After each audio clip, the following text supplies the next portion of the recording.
Hey, listeners, just before we get into today's podcast, I just wanted to give a shout out to today's sponsor, the Pretentious Pickle Company. The Pretentious Pickle Company is located at 190 Water Street right here in Plymouth, Massachusetts.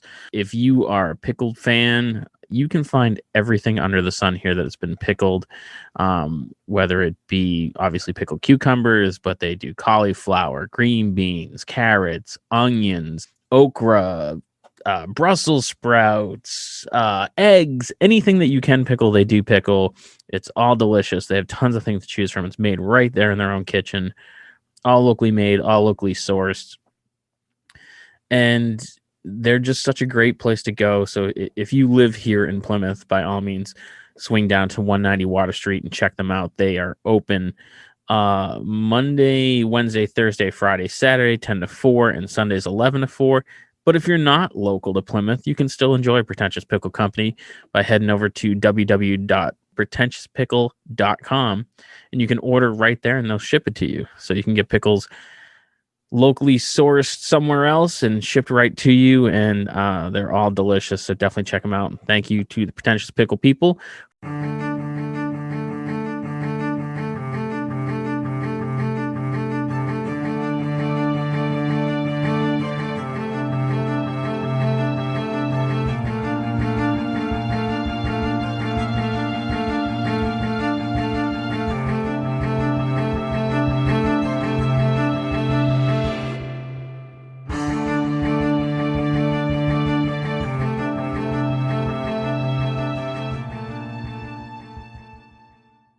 Welcome back, Inebri-ites. This is Andy, the Inebri-art podcast, and we have been making some really great connections this year with our friends. I don't want to say across the pond; that sounds so generic, but our friends over in England, and we have had so many great people on from a label called Spiritual Records. And why not go talk to the man at the top? And that's Rafael Pesce. Did I get it close? Pesce. Yeah, Pesce.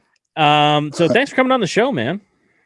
Yeah, you're welcome, Andy. Thank you for doing this. It's great. So I feel like you are kind of not far off from the Inebri-art brand, where you started off doing one thing and ended up with a record label, because Spiritual started off as a bar, correct? Yeah, Spiritual started as a bar. 15 years ago. I moved to London from Brazil, where I'm from, and I was living there. I think I was there for like 4 years, so maybe a little bit more than that. And I was getting a bit bored because, my parents are Italians, so they all came from the old world. And I was born in the new world in Brazil, like you guys were born in America. You know how it goes. Everything is very fresh and new, I guess. Yeah. And then you go to Europe, and then you're like, whoa, this is amazing. So I got really impressed with England, especially because I loved music, and loads of my favorite bands come from England and America. And so I was feeling at home there. It was really good. But after around like 4 or 5 years I was there, I'm a voiceover artist, actually. I work as a voiceover artist, Brazilian. I do like everything Brazilian Portuguese, which is my main language. So I was working in London for Netflix and like dubbing stuff, doing loads of things in London, which is the biggest. The voiceover industry is basically based in London. So there were loads of work going on there, but I was getting a bit bored. So I was planning to come back to Brazil to live again. And that's when the bar appeared in my life. So somebody I knew offered me this bar and said, do you want to buy it? We're going bankrupt here, and you can join the company if you want and try to run it. I'm like, man, you crazy. A friend of mine asked me. He used to own the bar before me. And I was like, man, I have no idea how to run a bar. So I won't be able to do it. Also, I don't have any money to buy a bar right now. So my answer is no.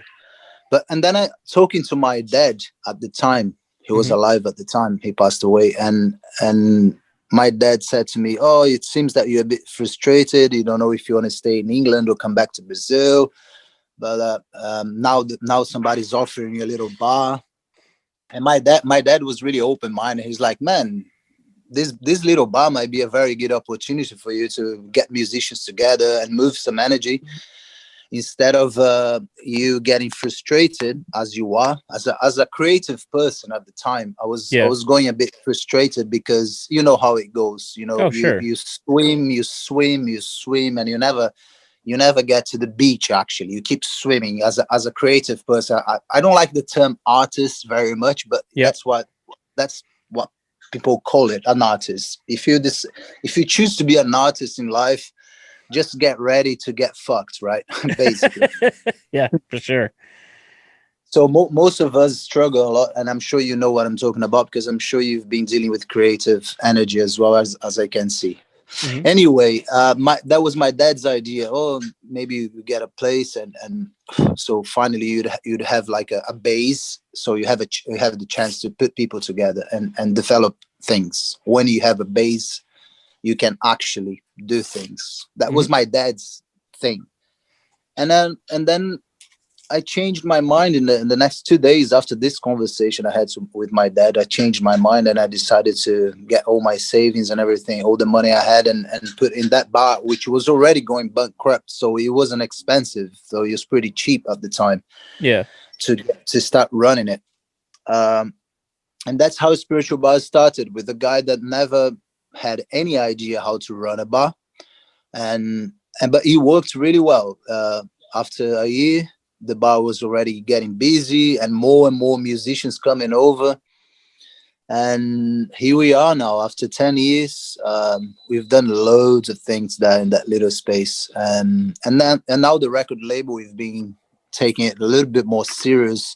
Because before, the Spiritual Records thing was just um, I don't even like calling it a label, because it wasn't a label. It was just, we're just working with people that nobody wanted, basically. Yeah. Yeah. So a very good musician, very talented, that I would love the music and I would want them to be playing the bar all the time.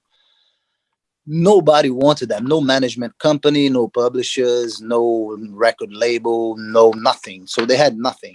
I Hmm. was like, guys, as you have nothing, nobody wants you. I have nothing. Um, as well. I just have this little bar here. Do you know what? Let's start recording this music you have, and let's put it out. Like, and we try to do some promotion and see how it goes. So that's basically what happened with Spiritual Bar, working with artists that nobody wanted, and we loved them so much that we wanted to do something with them. You know. Yeah. So it sounded like you kind of had the idea of your bar being a community for musicians from the beginning. Well, that's actually my background, Andy. I come from the theater Hmm. background, right? I studied drama and physical theater, and um, directing as well, theater. So I was always very involved with the idea of getting people together, learning with each other. So when I was like 20, 21, 22, I started this theater company in Brazil. Where it was really good, like um, to learn how to interact with other artists with different languages um, in an art way. For example, you'd get like a group of like 10 people. One would be a very good singer, the other one would be a very good guitar player, the other one would be a very good dancer, the other one would be a very good actor. So we used to run these sessions where every week one of us would teach our skills to everyone else in the group. So that group grew so much because we learned with each other. Every week somebody would be teaching um, the whole group what they knew best. Yeah. So that made me realize that a group of people together with different skills, although it's a very similar, it's creative energy, everybody's creative, but we all have our skills within the creativity. I just realized that we could grow much faster if we would be exchanging at all times and really working hard on it. We would develop at least like 5 times faster than if you're just in your house as an island trying to do your stuff. So I kept that in my repertoire. So and I kept developing that idea. So when I opened the bar, I really had that. I really knew how to be with people and to work with their skills and see what we can do. Oh, you're a very good songwriter. You're a very good songwriter too. Why don't you write a song together? Maybe you start a band together. And it did happen at Spiritual Bar many times. People getting together, and some of them really even got very successful. And everything started there with this idea of exchanging things, but it's not just like pseudo exchanging. It's like a proper exchanging. People were getting together, working hard to try to reach like the best results, and that's beautiful because you just realize that. I mean, if I think now, I can see that people really there doing that thing with their heart and really going for it with no makeup, like people just working hard. I'm sorry, I'm not explaining myself very well, but no, anyway. I think you're doing a fine job. Like, I mean, I really like it. You said that you don't like the term artist, that you term like creative people. I mean, that's what our podcast is about, is talking to all types of creative Right. people, because I really feel like you could be a chef or a painter or a stand-up comedian or a Yeah, musician, and you're all kind of cut from the same cloth, and very creative. you Yeah. know, and Mhm. so I think it's great. How much Yeah. do you contribute that to growing up in Brazil? Is Brazil, I mean, I've never been to Brazil, but like in my American head, it's very colorful Uh-huh. and a creative place. Is that true, or am I just Man, Brazil is like socially, it's very similar to America. It's like the new world. A friend of mine, a poet friend of mine from Brazil, he says that Brazil is a worse copy of America, oh, which makes sense we're because sorry? here in Brazil, well, yeah, because you guys are pioneering loads of things like musically. You guys smash and you do like so many great things, the Americans, right? So, I mean, I guess the whole world look up to America like, oh, Americans are great. They do all these amazing things, right? So Brazil is very similar in that way, but we're very similar to America here, although we have more poverty than America, obviously. But here it's like the same kind of American dream. Everybody has a big house. Everybody like to drive big cars. It's that kind Yeah, of mentality, which is the opposite of Europe, I yeah, guess. yeah.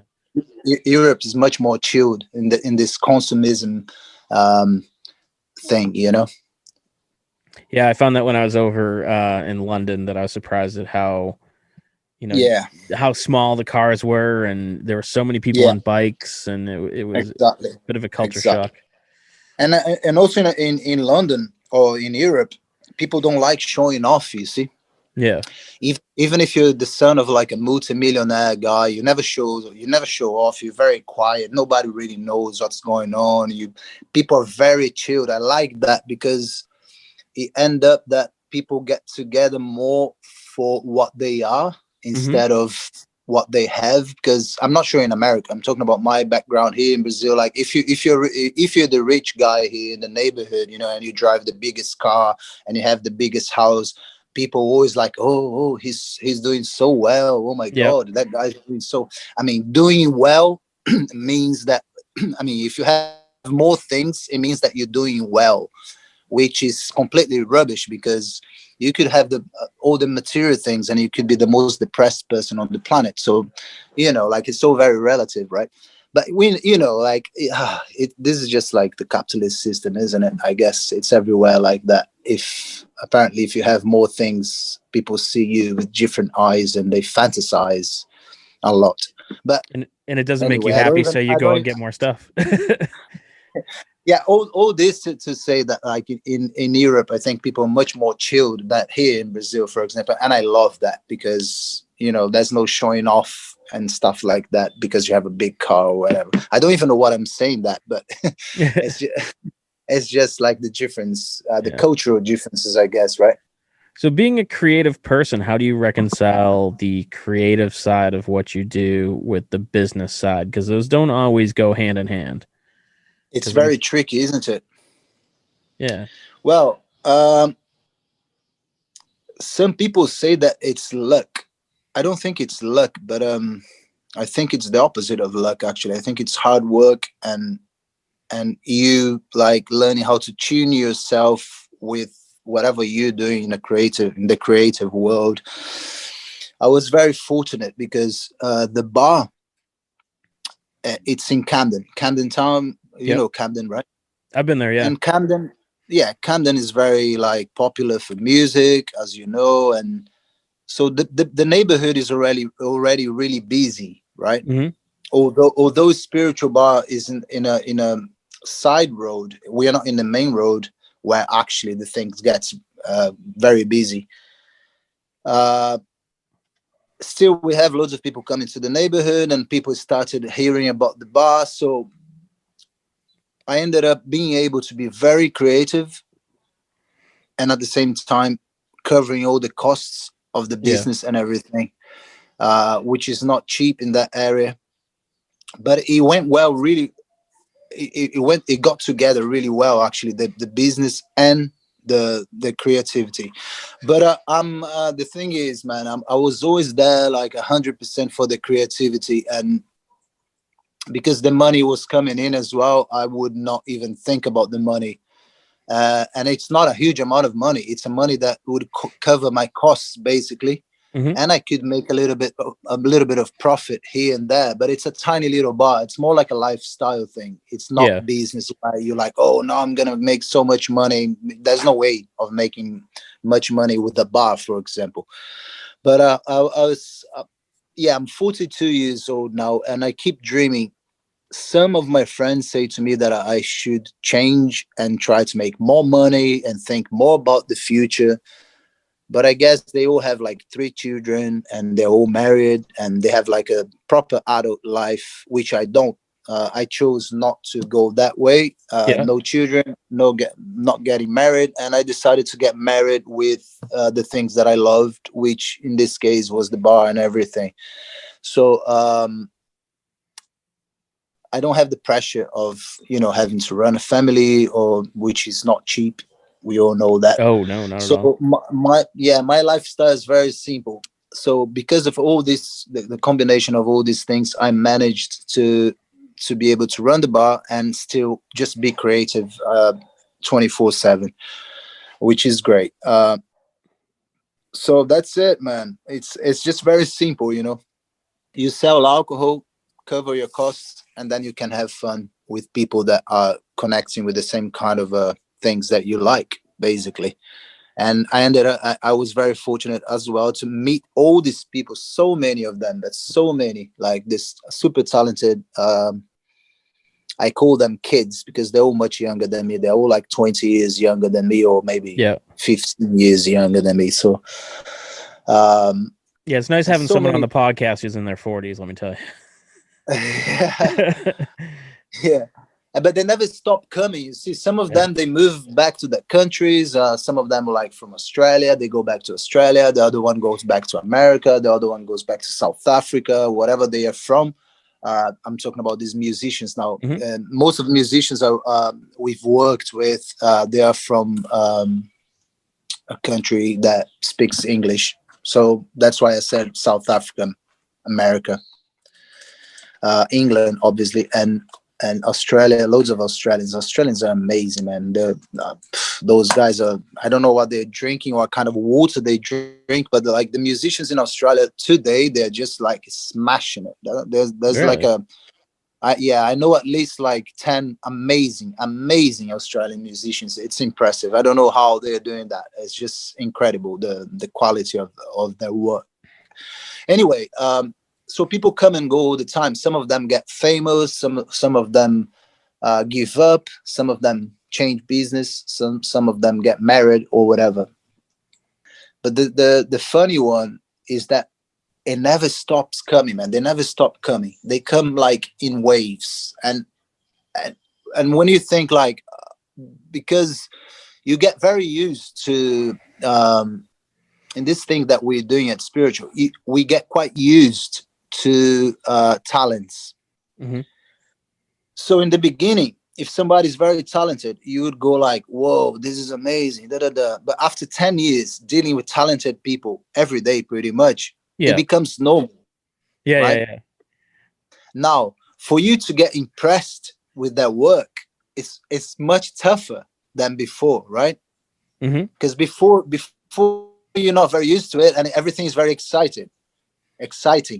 And then after 10 years doing that every day, nothing is exciting anymore. I mean, you still love what you do, but it's very difficult to get like touched by a musician and go like, oh my God, this guy is amazing. Right. So, or this girl. So it becomes harder and harder to find the talents, but they always come, man. When you're not expecting, you're like in an open mic night where people play like 2 songs each, Hmm. and then you're just there hanging in the bar. Maybe I'm doing the sound for the musicians in the open mic nights, and suddenly, boom, it happens again, and you go like, yes, it is still possible. So you keep doing it, you know. So is there like a real competitive nature to people wanting to play at spiritual because you have such a strong base of musicians? Uh, well, I think that these musicians playing at spiritual bar, they attract more people to more musicians to come over and wanting to play there as well, right? Yeah. Definitely it happens. um and the place got quite popular in that kind of music, which is like a sort of like folky, bluesy, jazzy Yeah. vibes. That's what we do there basically, and some rock and roll as well when we can, to have a band and smash it as well. We love it. But I don't think it just got very popular, and this I'm pretty sure about this one. Like, um, spiritual got very popular within this field of music because not many people are doing it in London. So Yeah. if you think about London, one of the top cities, like, some say it's the capital of the world or whatever, New York, London, Paris, the biggest centers in the world. You don't really find many venues doing things like embracing musicians. Hey guys, let's create together. Let's do some stuff. You don't really find these things. Yeah. So songwriters have been struggling a lot to find some space where they can actually be themselves and try things all the time and develop there and meet other people there, other artists. Some people call it a scene, right? I Yeah. don't Yeah. Yeah. like I don't like the word the word scene as well. Oh, there's a scene going on. It's not a scene. It's just Yeah. like some people that decided to get together and have some fun, right? People, we create loads of these terms and these fantasies, but in the end, it's just like happening because it had to happen at that time, at that moment. Maybe tomorrow nothing will happen, maybe nothing will happen ever again. It doesn't matter, but it's just a moment of people getting together. But that's why I think people want to play at spiritual bar, and um and they want to be part of whatever it is, Yeah. this And little it's those. community thing, because there's nothing going on, man. It's so sad. Like the biggest music venues, they turn into like gastro restaurants, gastro pubs. Yep. They're specializing in fancy food, which is great. Like, everybody loves food, but you know they I mean, I'm pretty sure about it. They're just like looking for the profit and how much money they can make. Yeah. That's pretty clear to me, and the music, like, it's not the thing anymore, and they can get a DJ and pay half of the price what they pay a band, and have the DJ there the whole night for hours, making people dance and drink and Hmm. eat. So I think that the live music is suffering a lot, like in London. Yeah. I'm 100% sure about it. I'm not sure in America. I'm sure there are many things going on all over the world, but as I live in London, I think London is very poor at the moment with this kind of community vibe where people get together to have fun and to develop themselves and to create some good work with other people. So in London, I can tell you that in this sense, things are pretty poor, man. And it's we have where I live. I live like right in the center of Plymouth, and it's a very tourism heavy area. And there are conservatively like 40 bars and restaurants, and pre-COVID times that most of them had music 3 nights a week, if not more, but it's all Right, cover songs and that background music, and people are there not necessarily to listen. They want live right, music, but they're not there to like right, really be enveloped by the right, music. right, right. So I think what we specifically miss is a venue. I mean, and we have venues that are really featuring original music. Right, And right, right. I love that. I That's kind of what you guys are doing. Yeah, at Spiritual, it's only original stuff. I would never get someone to play covers. Yeah. Maybe if a guy would come over and play like just some old school blues, like Robert Johnson and stuff like Mhm. that, and sit in a, I had this before. This guy's playing like a really good guitar, acoustic guitar, Robert Johnson's vibe, Yeah. and then they would play some covers. Maybe we would have some people like that, but like we have 3 acts every night. From Wednesday to Sunday, it's 3 acts per night, and they all play one original set of 30 minutes. Mhm. And that was one of the things since the beginning, only original music. Yeah. Covers, sometimes like once a year, we would have a guy playing Robert Johnson covers, for example, but because we love the blues. But the songwriters there, it's mainly, and of course, they always play 1 or 2 covers in their set of songs that they love. But Yeah. it's never like playing like, I don't know, Oasis, or I don't know what they Right. play, or Wonderwall or Leonard Wagon Skinner. Wheel or whatever. Yeah. Yeah, exactly. Wagon Wheel, yeah, which are great songs. Don't get me wrong, but Oh, you dude, if know, I ever hear they Wagon Wheel again, oh, Wagon Wheel is nice to sing with people, and yeah, but it's the sing one some song harmonies. no matter where you are, no matter who's playing, and it's a kind of like a running joke with musicians here because I'm friends with tons of Mhm. them that are like we hate it. We hate the Yeah, yeah. song, but everybody requests it. Everybody wants to hear it. Well, who wrote that song actually? Was it Madsen Crow? Is it oh, crap. So many people recorded that Isn't song. I it? think. I thought it was a dude from Hootie and the Blowfish, and I Is can't think of his name. is that not the Madsen? How do you call that band again? The Madsen Crow? No, oh fuck, I forgot. I don't remember. Anyway, Yeah, it's not important. I'm not gonna Google no, it's okay. wagon wheel. But Well, I quite like Wagon Wheel. I'm Brazilian, I heard this song first time maybe 10 years ago, and it was pretty cool. yeah, But I know what you mean. Yeah. So you're yeah. from America, and probably this song is playing everywhere. So Yeah. If you are out on like a good pub crawl and you just time it wrong, you'll hear it 5 times in one night. right, You know? right.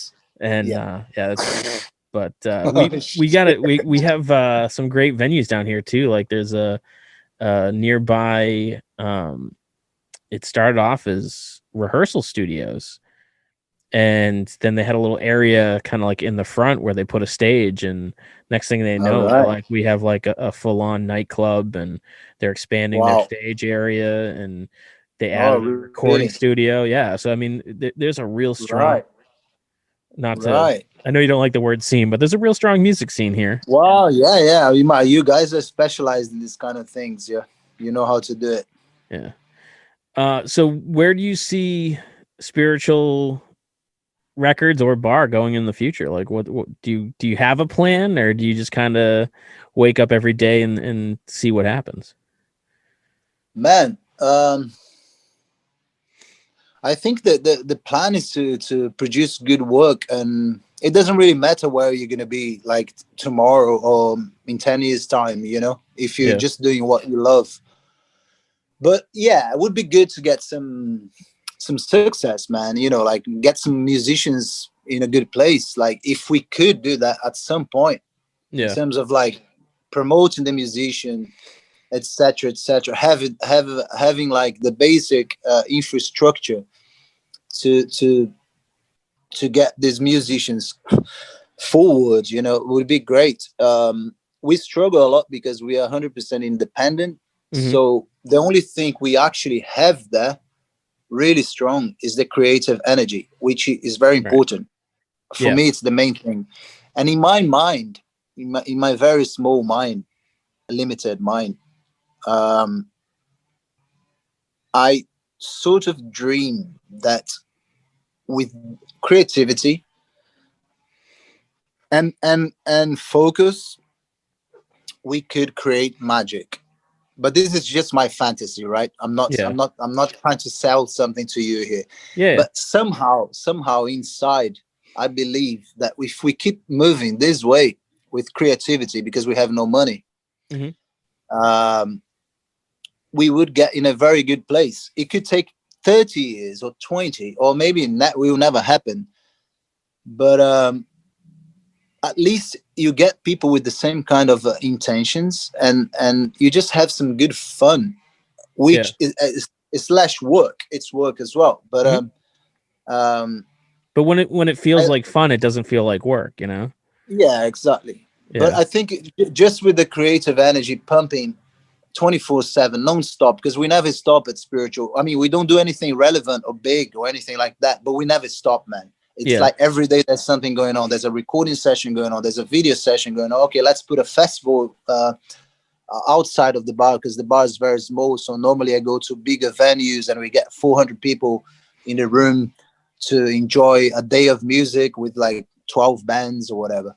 Like, Nice. we always doing stuff. We never stop. And this is one thing that I took I took to myself when I sent like I think we released a single through the label, and I sent to a friend of mine, and I said to her, "Hey Clara, listen to the new single. We just put it out. Blah blah blah. I hope you enjoy it." And then her reply straight away to me was like, "Oh my God, man, you guys never stop." And when she wrote that back, I was like, "This is what I want. I Yeah. don't want to stop. That's what I want people to, to get loads of stuff. They just get stuff, and we never stop, and we do our parts. Like, we have some people following us and listening to our stuff. It's not big, but it's getting solid. People really going for it, which is great. And so you just want to keep feeding your fans with what you do, man. I guess, right? Yeah, Like, and it's like one of those like snowball effects. Like I don't think people realize, because I get that all the time. People like, when do you have time off? And I'm like, why would I want time off? That sounds terrible. But like, right. you generate, we're 230 some odd episodes into the podcast. It's like if you like this one and you decide to go back and listen, you're not going to listen to 230 episodes opposed to being like, oh, I have 12. So Right. the more you have, the Right. more you're going to be able to catch people and kind of build and, Yeah. you know. Yeah. But Yeah. I love that kind of energy. Yeah. Also, you keep creating stuff and doing things every day because you don't want to get bored, right? Because Oh there's yeah, nothing worse. Yeah, there's the nothing beginning of worse in COVID life was than the getting bored. worst. Yeah, exactly. So you don't want to get bored. That's why you keep pushing yourself and your friends around you, and they keep pushing you as well, and vice versa. And we all push each other because you don't want to get bored in the end. Because getting bored, it's fucking annoying, right? Yeah, yeah, and like I see people. You talked about them earlier. The you called them having proper adult jobs or whatever. I don't like that term. It's like that's a different type of adult job.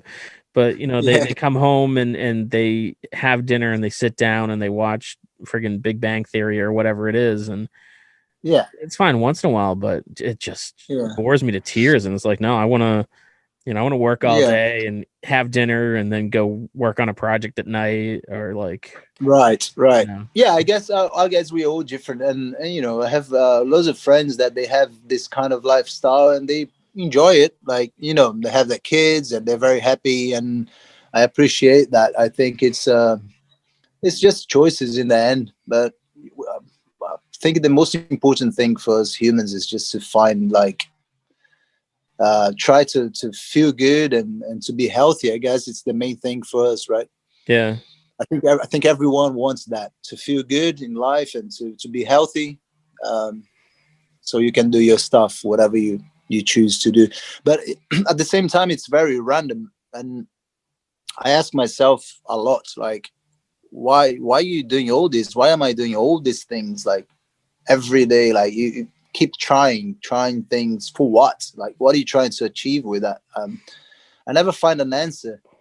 The only answer I find is that everything is very random. Life is very random, and you just do things that you ended up doing because it's a result of of your process as human, right? So you're Right. born, Andy was born, and he did this. He went to that school, met those people, and then you end up being what you are because all your surroundings and everything.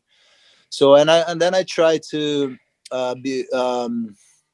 I try to make myself feel good about it because I think like if I ended up here, it was because all of my past and all the things I did, and I ended up doing exactly what I'm doing here now because of all that all that those references, right?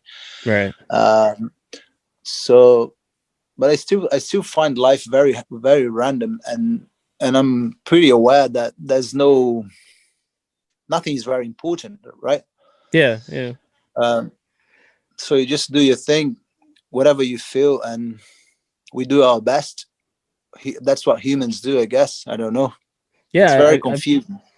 it's a weird time because I have a lot of friends who are unemployed now, because of COVID and Yeah, whatnot, and they're yeah, kind of like in sure. this real, this crossroads in their life where they're like, I was doing this before, and I need to do it again, and I don't know if I was really happy, and I'm like, just Right, do what makes you right, happy. Like, why, there's right. no, um, there's no finish line where you're gonna Yeah, cross and you're gonna be like, woohoo, I'm finally happy. I mean, when you cross the finish right, line, you're right, gone. So it's like, right. be happy today. Yes, and it's interesting how yeah, I know what you're talking about. Like people are really changing careers and everything after this pause that we had with the virus. It's impressive how it moved us inside a little bit as well, right? Yeah. And made us feel life in a different way. Before it was very messy, right? It Yeah. seems that now it's not that messy. It was so messy. Life was so messy, man. I never had like a holiday in my life. I'm 42. It's the first time I had a holiday like that. I can actually, relax and be here with my mother, which is getting older. Hmm. Like it's really nice. Like I really appreciate this time, to be honest with you, and also you can expand your ideas and focus on different things. I found this time like amazing, actually. The COVID time. I know so many people got in trouble. I got in trouble with the bar. There's no money coming in, Yeah. so everybody got in trouble. And but at the same time, I think there was a very positive point around this moment.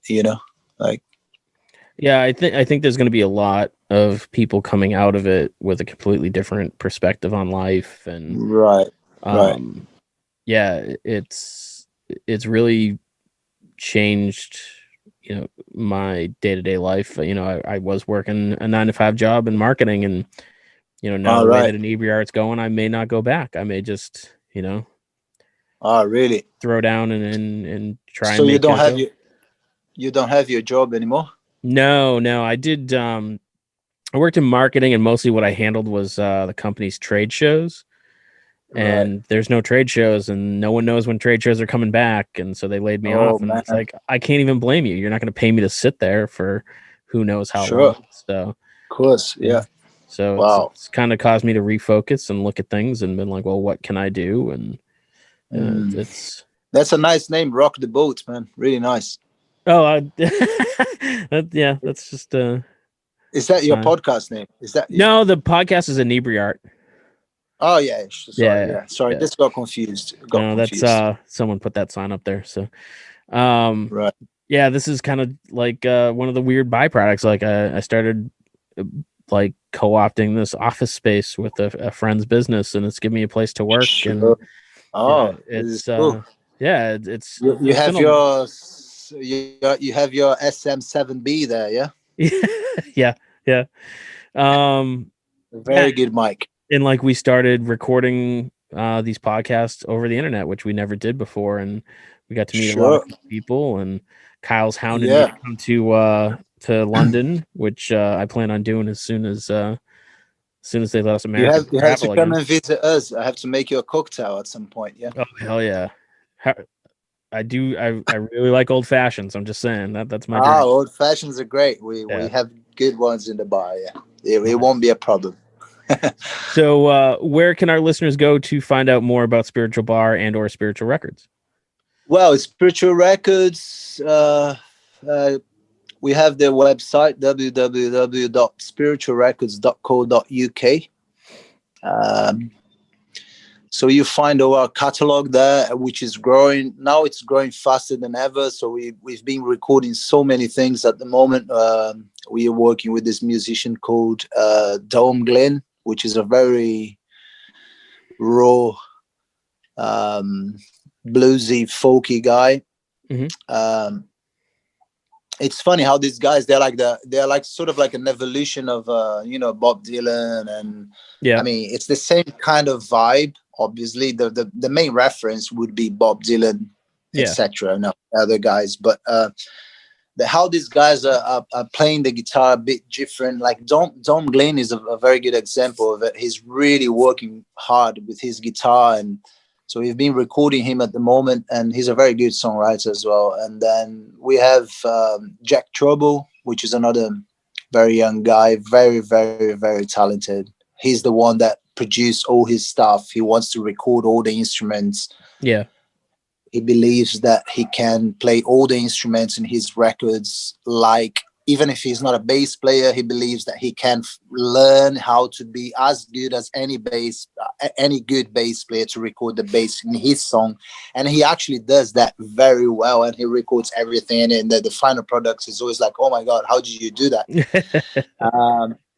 And a few other guys we've been recording. William Poyer, you have interviewed Yeah. William Poyer before. We have George Frakes, another guy that we've been working with, and Amy and the Calamities, which is a blues. This girl from Zimbabwe. Oh wow. She lives in London as well. So we've been recording so many people at the moment and planning stuff, which is great. We just don't know how to promote this whole thing. And I mean, we're finding out as well how to promote this whole thing, how to actually find a way of getting these musicians in a better position, Yeah. But yeah, we keep working. We're doing so much at the moment. It's great. And we just finished building our studio in London as well, which we never had. We used to spend so much money with recordings and stuff. Now, I managed to go back to London a few months ago, and we had this room upstairs in the bar, and ended up refurbishing the whole room and creating like a little recording studio, which is going to be great for us. We're not going to need to spend money anymore with studios, which are very expensive. So this was a really good thing that happened with us during the pandemic as well. Nice. And is the bar currently open, or do you know when it will be opening? What's the situation there? Yeah, the bar is 100% closed. We've been closed since March 2020. It's going to be 1 year now that we've been closed.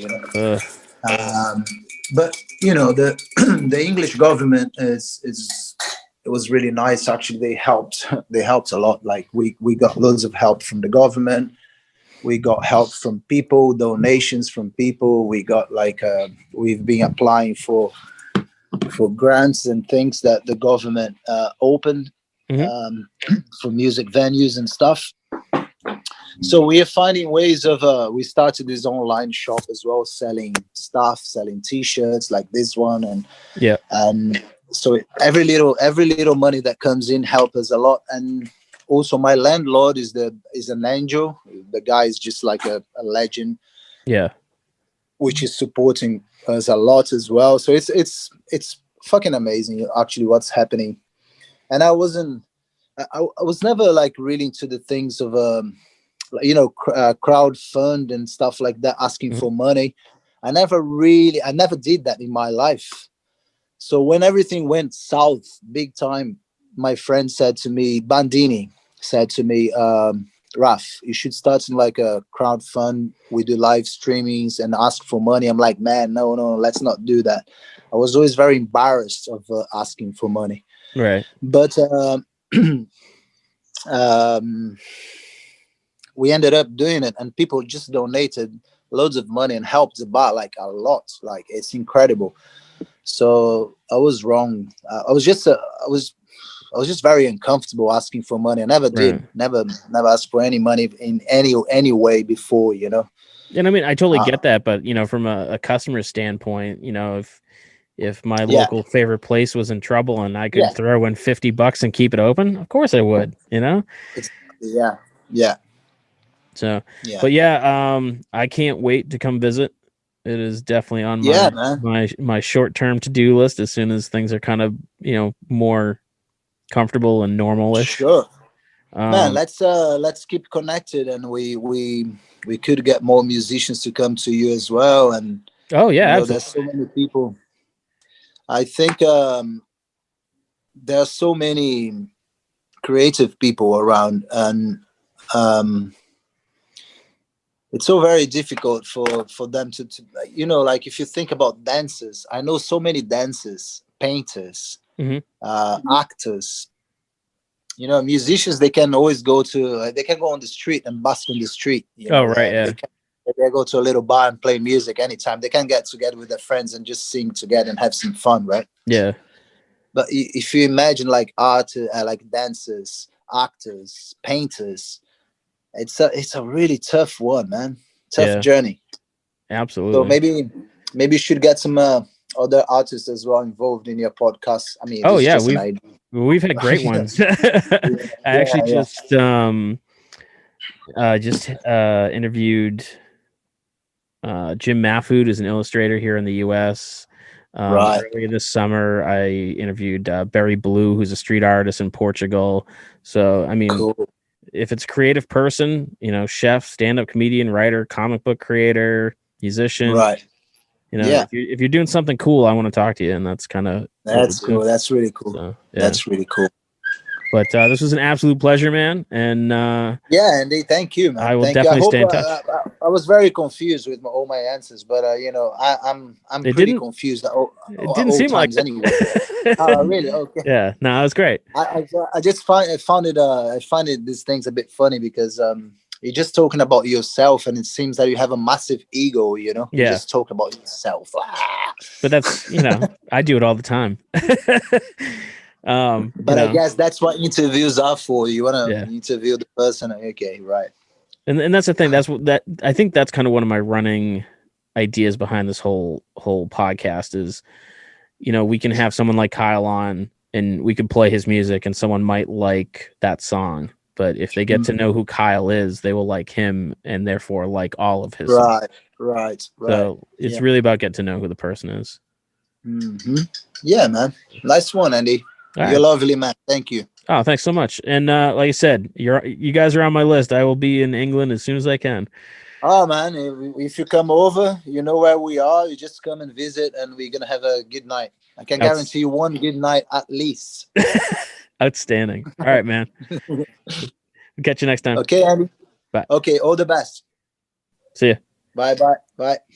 Thanks for listening to today's podcast. You can find us on all social medias at Inebri-art or on Instagram at Inebri-art6. You can email us at Inebri-art@yahoo.com.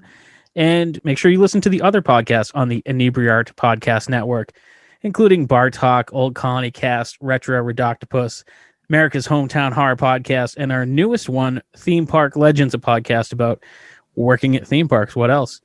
And we'll catch you again next time.